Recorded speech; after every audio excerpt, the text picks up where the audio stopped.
मेरी अपनी माँ ने मेरी शादी के बगैर ही मुझसे बच्चे को जन्म करवाया और उसकी वजह जानकर आपकी आंख से आंसू निकल जाएगी। मैंने कभी सपने में भी नहीं सोची थी कि रिश्तों के यह रूप भी हो सकते हैं। मुझे अपनी माँ से बहुत नफरत थी, इतनी नफरत कि मैं अपनी माँ के मरने की दुआएं करती थी। शायद मैं दुनिया की पहली ऐसी बेटी होंगी जो हाथ जोड़कर अपने भगवान से दुआएं मांगती कि काश मेरी माँ मर जाए। बहुत नफरत थी मुझे उस औरत से, घिन आती है मुझे अपनी माँ से। अगर एक खून माफ होता तो सबसे पहले मैं अपनी माँ का खून करती। आखिर क्या कसूर था मेरी माँ ने मेरे साथ यह सब किया। मैंने नफरत से अपने शरीर को देखा तो मेरे शरीर के अंदर एक बच्चा पल रहा था। मेरी माँ ने मुझे कैदी बनाकर रखा था और कमरे में मुझे बांध कर डाल दिया था, क्योंकि उसे पता था अगर मुझे खोला गया तो मैं खुद को खत्म कर लूंगी, मुझे मार डालेगी। खुद को कहते हैं ना, जब इंसान जानवर बनने पर आए तो जानवर बनते देर नहीं लगती। आप लोगों को शायद यकीन ना हो कि मैंने अपने ही पेट में पलने वाले बच्चे को मारने की कोशिश की थी, लेकिन मैं इस मामले में बहुत बदनसीब थी। वह बच्चा अभी मेरे शरीर के अंदर पल रहा था। मुझे सब बच्चे से सख्त नफरत थी, क्योंकि यह बच्चा नाजायज था और मेरे साथ हुए जुल्म का नतीजा था। फिर भला मैं उस बच्चे को कैसे पसंद कर सकती थी। मुझे नफरत थी इस बच्चे से, अपनी माँ से और उस इंसान से जिसने मेरे साथ यह सब किया था। बल्कि यूं कहना गलत ना होगा कि मुझे दुनिया के सारे मर्दों से नफरत हो रही थी, लेकिन मैं कुछ नहीं कर सकती थी सिवाय इस बंद कमरे में बैठी आंसू बहाती रही। मैंने अपना सर पीछे दीवार से टिका दिया और आंखें बंद कर ली। मेरा अतीत किसी फिल्म की तरह मेरे सामने आने लगा। जब तक मेरे पापा जिंदा थे मेरी जिंदगी बहुत ही खूबसूरत थी। जब भी पापा घर में घुसते तो मुझे एकदम गले से लगा लेते और कहते कि नंदिनी तो मेरी आंखों की ठंडक है। घर में घुसते ही जब तुझको देखता हूँ तो मेरे दिल में सुकून उतर जाता है। मैं भी बहुत देर तक अपने पापा के गले लगी रहती थी। मेरे पापा मुझसे बहुत मोहब्बत करते थे, इतनी मोहब्बत शायद ही दुनिया में किसी के बाप ने अपनी बेटी से की होगी।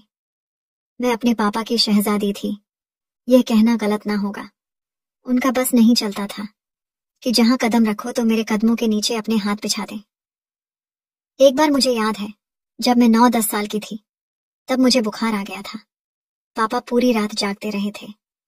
कभी मेरे सिर पर ठंडी पट्टियां रखते, कभी मुझे पानी पिलाते, कभी मेरा सर चलाते हैं। बार बार मुझे चेक करते कि कहीं बुखार बढ़ ना जाए।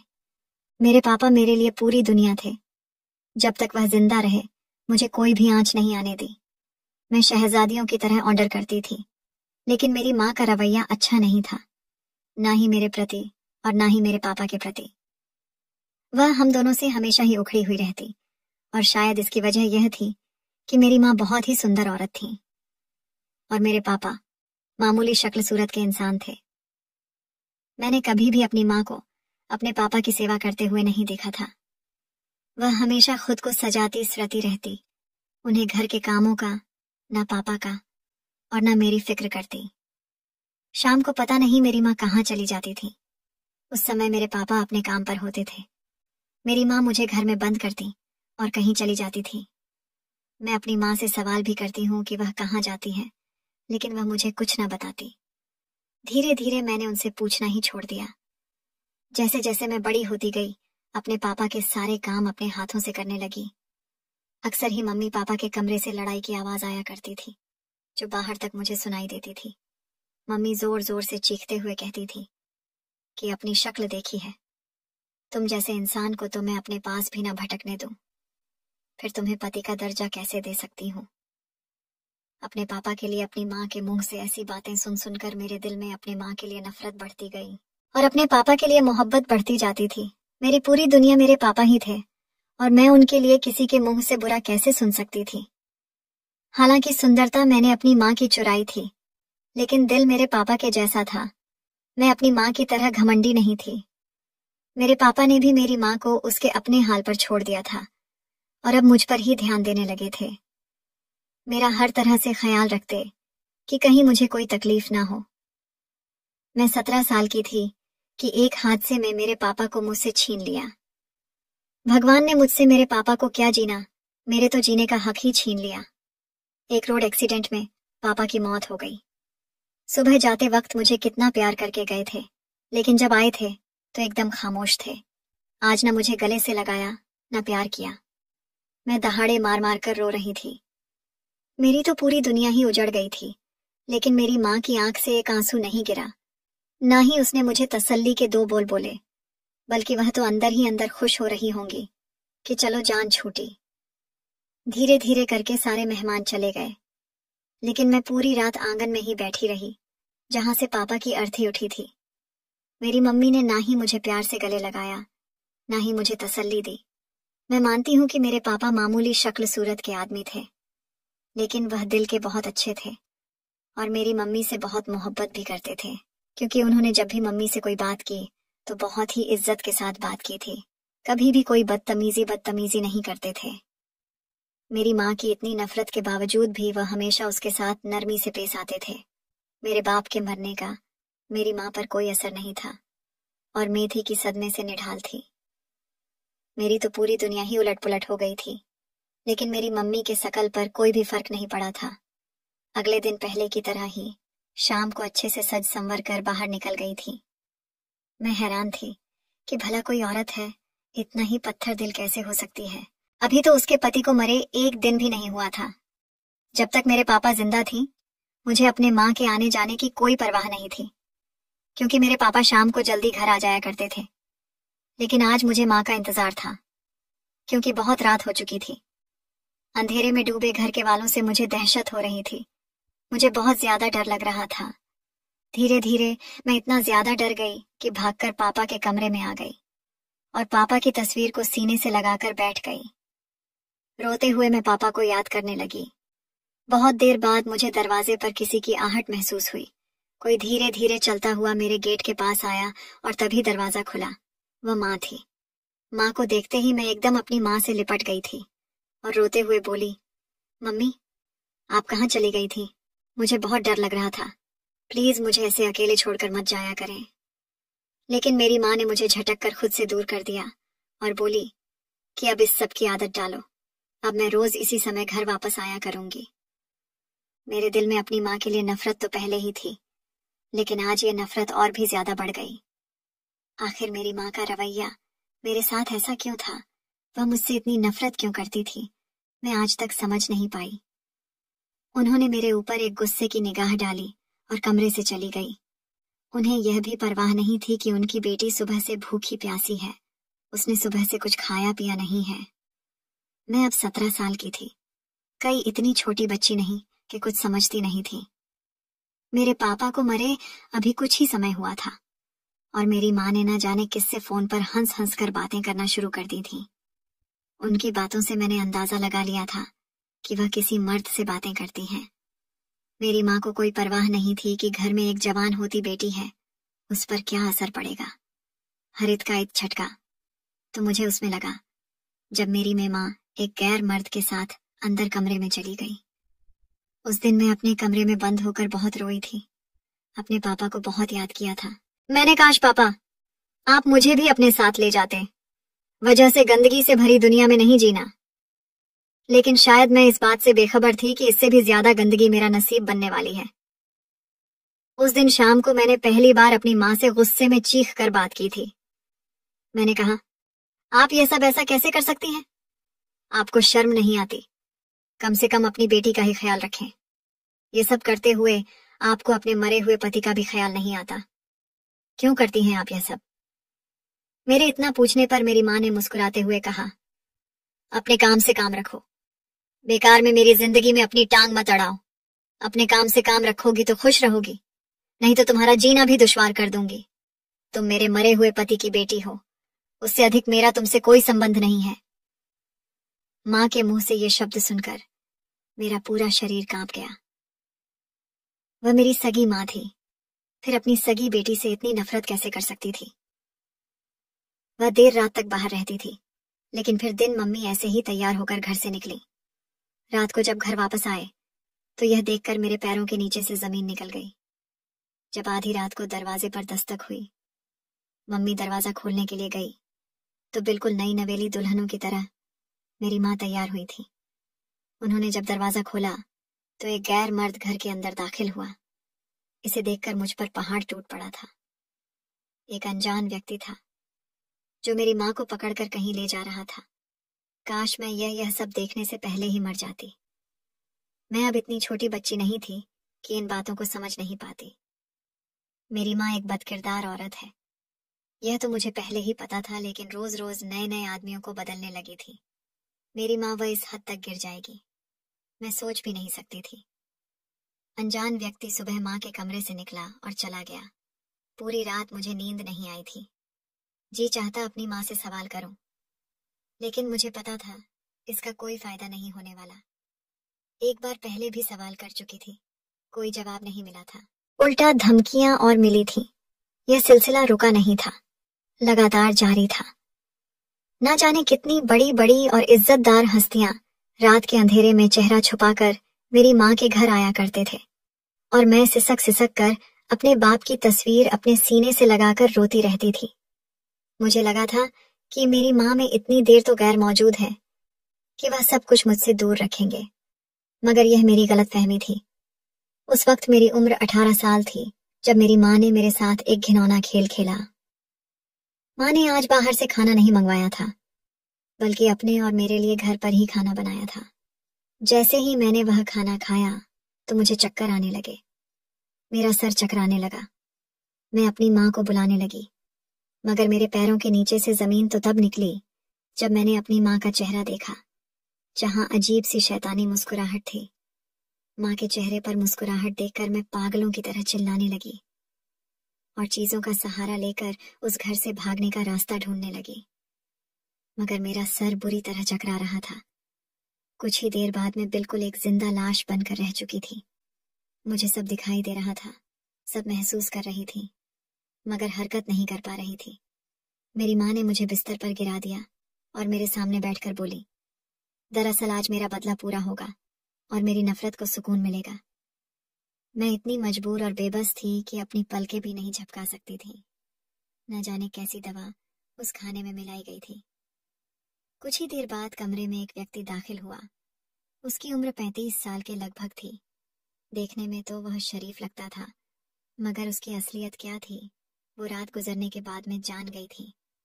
मैं दिल ही दिल में चीख चीख कर रो रही थी और अपने पापा को आवाजें देती रह गई, मगर न पापा आए न ही मेरी माँ को मुझ पर रहम आया। उस दवा का असर मेरे शरीर पर 25-30 मिनट तक रहा, और जैसे ही उस दवा का असर खत्म हुआ तो मेरा शरीर हरकत करने लगा। रोते हुए चिल्लाकर उस व्यक्ति को खुद से दूर करने लगे, मगर तब तक वो अपना मकसद पूरा कर चुका था। इस व्यक्ति ने अपना मकसद पूरा करने के बाद मुझे कई थप्पड़ भी मारे, क्योंकि मैंने उसका चेहरा नोच नोच कर घायल कर दिया था। वो व्यक्ति मुझे मार मार कर अधमरा करके कमरे से चला गया। जब मुझे होश आया तो मैं अपने आपे में नहीं रही थी। मैंने ठान लिया था कि मैं जिंदा नहीं रहूंगी और अपनी जान ले लूंगी। मैंने अपनी कलाइयों में मौजूद चूड़ियां तोड़ी और अपनी कलाइयों में घुसा दी। खून की तेज धार मेरी कलाई से निकली थी और थोड़ी देर में मैं बेहोश हो गई। मुझे लगा कि मैं इस जिल्लत भरी जिंदगी से छुटकारा पा चुकी हूँ, मगर ऐसा ना हुआ। मेरी आंख अस्पताल के बेड पर खुला थी। मेरी माँ ने मुझे समय पर अस्पताल पहुंचा दिया था, जिसकी वजह से मैं बच गई थी। उसके बाद मुझे घर ले आई और चिहक कर बोली कि खबरदार, जो दोबारा ऐसी हरकत करने की कोशिश की। कुछ ही दिन गुजरे थे कि एक खबर सामने आई, जिसे सुनने के बाद मेरी जान निकल गई। मैं सोच भी नहीं सकती थी कि मेरी माँ मुझे इस मकसद के लिए इस्तेमाल कर सकती है।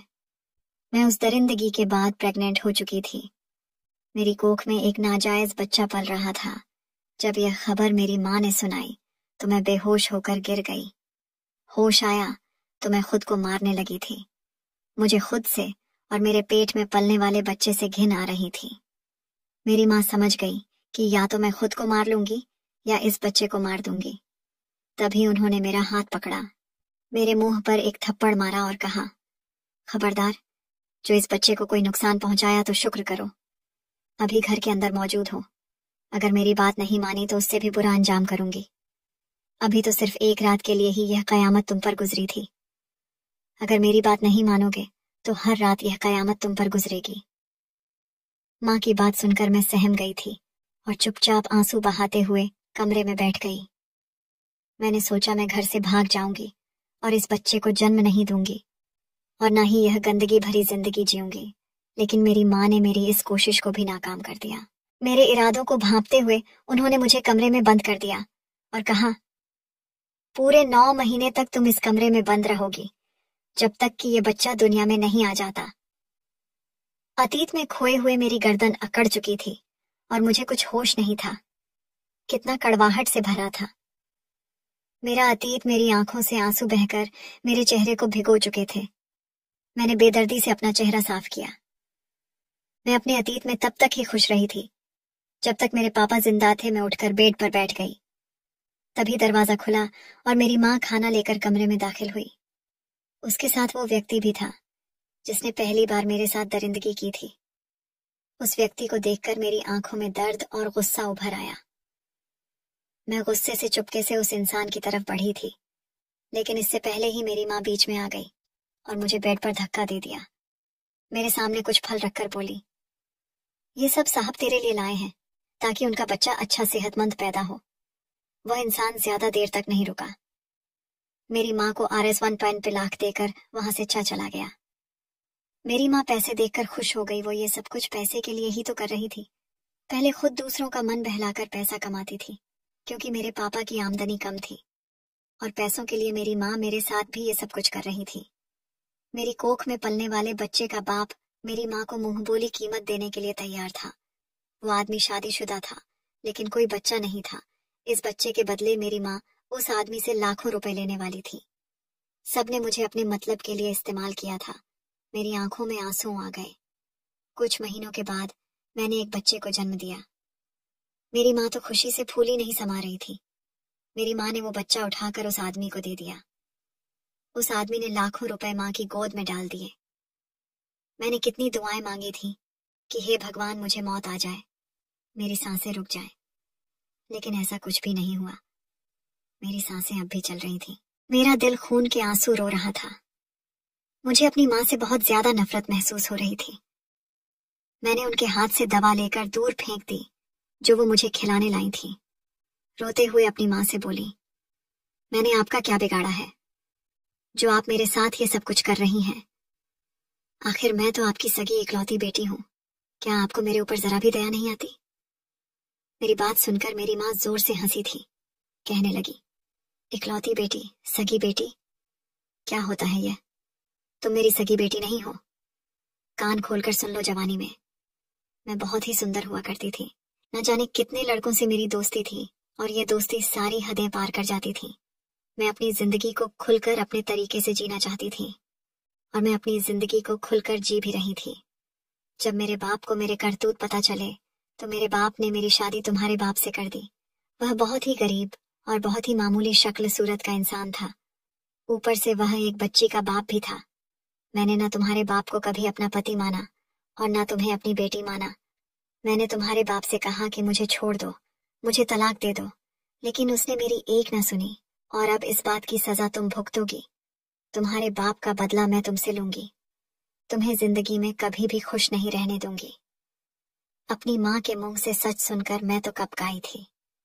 मैं उनकी सगी औलाद नहीं थी, इसलिए वह मेरे साथ इतना जुल्म करती थी, लेकिन कम से कम इंसानियत के नाते तो उन्हें मुझ पर दया आनी चाहिए थी। शायद उनके अंदर दिल ही नहीं था। मेरी माँ कमरे से जा चुकी थी और मैं चुपचाप बैठी आंसू बहा रही थी। मैंने खुद को हालात के ऊपर छोड़ दिया था। उसके बाद एक बार मुझे फिर से इस जिल्लत से गुजरना पड़ा। मेरी माँ को पैसे कमाने का एक जरिया मिल गया था और वह मुझसे लाखों रुपए कमा रही थी। अब तो मैंने खुद को नुकसान पहुंचाना भी छोड़ दिया था, क्योंकि अगर मेरी किस्मत में मौत लिखी होती तो बहुत पहले आ चुकी होती। मैं 2 बच्चों को जन्म दे चुकी थी और दोनों बार मेरी माँ ने खूब सारा पैसा इकट्ठा कर लिया था। और फिर तीसरी बार मेरी माँ फिर से एक आदमी को लेकर आई। देखने में अमीर, पढ़ा लिखा, शरीफ लगता था, लेकिन शरीफों की शराफत मैंने बहुत देखी थी। मैंने नफरत से मुंह फेर लिया, लेकिन अगले ही पल उस आदमी की बात सुनकर मैं चौंक गई। वह मेरी माँ से कह रहा था कि पहले मैं आपकी बेटी से शादी करूंगा, उसके बाद ही मैं उससे बच्चा लूंगा। बिना शादी के मजे ये सब कुछ करना बिल्कुल पसंद नहीं है। ये मेरे उसूलों के खिलाफ है। उस आदमी की बात सुनकर मेरी माँ से साफ मना कर दिया, क्योंकि मैं उनके लिए एक सोने का अंडा देने वाली मुर्गी थी। वह धीरे धीरे सोने के अंडे लेना चाहती थी। मुर्गी को एक बार में हलाल करना उन्हें पसंद नहीं था। लेकिन कहते हैं ना कि लालची इंसान कहीं ना कहीं मात खा ही जाता है। मेरी माँ भी लालच में आ गई जब उस आदमी ने ढेर सारे पैसे मेरी माँ के सामने डाल दिए। इतने सारे पैसे मेरी माँ को कमाने के लिए 10 साल लग जाते हैं। मेरी माँ ने फौरन हाँ कर दी। बहुत ही सादगी से मेरी शादी उस आदमी के साथ हो गई। वह मुझे अपने घर ले आया। उसकी शराफत की दीवानी तो मैं उसी दिन हो गई थी कि उसने मेरे साथ शादी की थी, जबरदस्ती नहीं। घर पहुंचे तो मेरी सास ने मेरा स्वागत बहुत ही खुशी से किया। मुझे हैरत हो रही थी कि भला इस इंसान ने मुझसे ही शादी क्यों किया। इसको तो दुनिया में कोई भी लड़की मिल सकती थी। फिर मैंने सोचा कि हो सकता है इसकी बीवी बांझ हो, इसीलिए बच्चे के लिए मुझसे शादी की हो। और ये ख्याल आते ही मैं फिर से दुखी हो गई, क्योंकि इस आदमी ने कहा था कि मैं बिना शादी के संबंध नहीं बनाऊंगा, तो फिर मेरे साथ संबंध बनाने के बाद और मुझसे बच्चा लेकर यह मुझे छोड़ देगा। ये ख्याल मन में आते ही मेरा दिल फिर से कांप गया। मैं फिर से उस नर्क में नहीं जाना चाहती थी। मेरी सास ने ही मुझे मेरे पति के कमरे में पहुंचा दिया। थोड़ी देर में मेरा पति अंदर आया और चुपचाप आकर मेरे पास बैठ गया। मेरे दिल की धड़कन तेज हो रही थी। आज मुझे अपने सामने बैठे इंसान से नफरत नहीं महसूस हो रही थी, जैसे पहले होती थी जब मेरी माँ के द्वारा लाए गए उन आदमियों को देखकर होती थी, बल्कि उस इंसान को देखकर मेरे दिल में एक अजीब सी हलचल हो रही थी। तभी मेरे पति विकास ने मेरे हाथ पकड़े और जो बोला उसे सुनकर मेरे कानों पर यकीन नहीं हुआ। विकास ने कहा कि नंदनी, मुझे माफ कर दो, मैं तुम्हारे बाप का हत्यारा हूं। उस दिन मेरी गाड़ी के नीचे आकर ही तुम्हारे पापा की मौत हुई थी। मैं उस दिन बहुत जल्दबाजी में गाड़ी को भगा रहा था, तभी तुम्हारे पापा मेरी गाड़ी के नीचे आ गए और उसी वक्त उनकी मौत हो गई। मैं बहुत ज्यादा डर गया था और वहां से भाग गया, लेकिन तुम्हारे पापा का नाम पता सब मैंने नोट कर लिया था कि मैं तुम लोगों की मदद जरूर करूंगा। इसी बीच कुछ काम के लिए मुझे विदेश जाना पड़ा और फिर मैं इस बात को भूल गया था। लेकिन एक दिन मेरी कंपनी के कुछ लोग आपस में बातें कर रहे थे। मेरी कंपनी में ही काम करने वाला एक आदमी को बच्चा नहीं हो रहा था। उसकी पत्नी बांझ थी और उसे किसी ने तुम्हारे घर का पता दिया था कि वहां पर तुम्हारा काम हो सकता है। तुम्हारे बाप का नाम और तुम्हारे घर का पता सुनकर मैं चौंक गया था। मुझे बहुत दुख हुआ, पूरी रात में सो ना सका। मैंने अपनी माँ को भी सारी सच्चाई बताई तो मेरी माँ बहुत ही अच्छी औरत है और उसी ने मुझे तुमसे शादी करने का सुझाव दिया। और फिर इस तरह मैंने तुमसे शादी कर ली नंदनी। मैं तुम्हारा गुनहगार हूँ। इतने साल तुमने जिस तकलीफ में गुजारे हैं, मैं उसका जिम्मेदार हूँ। प्लीज मुझे माफ कर दो। अगर मैंने पहले ही तुम्हारी खोज खबर ले ली होती तो तुम्हारी ये हालत ना होती। लेकिन यकीन करो, मैं तुम्हें जिंदगी में कोई दुख नहीं दूंगा। दुनिया की सारी खुशियां तुम्हारी झोली में डाल दूंगा। बस मुझे एक बार अपनी गलती का प्रायश्चित करने का मौका दे दो। विकास की बातें सुनकर पहले तो मुझे बहुत रोना आया। अपने पापा को याद करके मैं रोती रही। फिर मैंने सोचा कि शायद मेरे पापा की इतनी ही जिंदगी लिखी थी, और फिर अगर विकास अपनी गलती ना मानता और मैं उसी दलदल में पड़ी रहती, तभी मैं क्या कर लेती। विकास का बड़प्पन था कि उसने मुझे शादी की अपनी गलती को माना और मुझे उसे दलदल से निकाल लाया। मैंने विकास को माफ कर दिया। अगले ही पल विकास ने खुशी से मुझे बाहों में भर लिया और विकास की बाहों में आते ही मेरे सारे दुख, सारी तकलीफ मेरी आंखों में आए। 2 बूंद आंसुओं में बह गए। जिंदगी ने बहुत रुलाया था, लेकिन आज मुझे जिंदगी में सच्ची खुशियां नसीब हुई थी। विकास ने मुझे इतनी मोहब्बत दी कि मैं कभी सपने में भी नहीं सोच सकती थी। मेरी सांस में भी मुझे माँ से बढ़कर मोहब्बत भी लगता ही नहीं था। यह मेरी सास है। वह मेरी बिल्कुल सगी माँ की तरह देखभाल करती थी। हर नए दिन के साथ मेरी और विकास की मोहब्बत बढ़ती ही जाती थी। कुछ समय के बाद पता चला कि मेरी माँ बहुत बीमार है और हॉस्पिटल में पड़ी हुई है। विकास के कहने पर मैं अपनी माँ को देखने गई थी।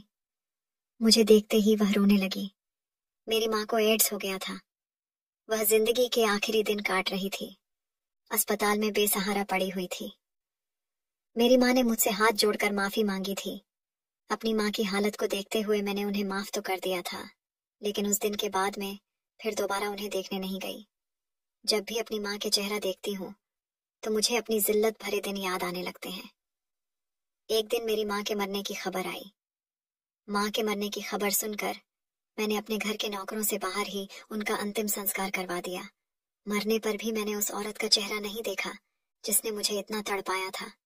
बस जो भी हो, आज मैं विकास के साथ बहुत खुश हूँ। आप लोग दुआ करें कि मेरी और विकास की मोहब्बत को किसी की नजर ना लगे।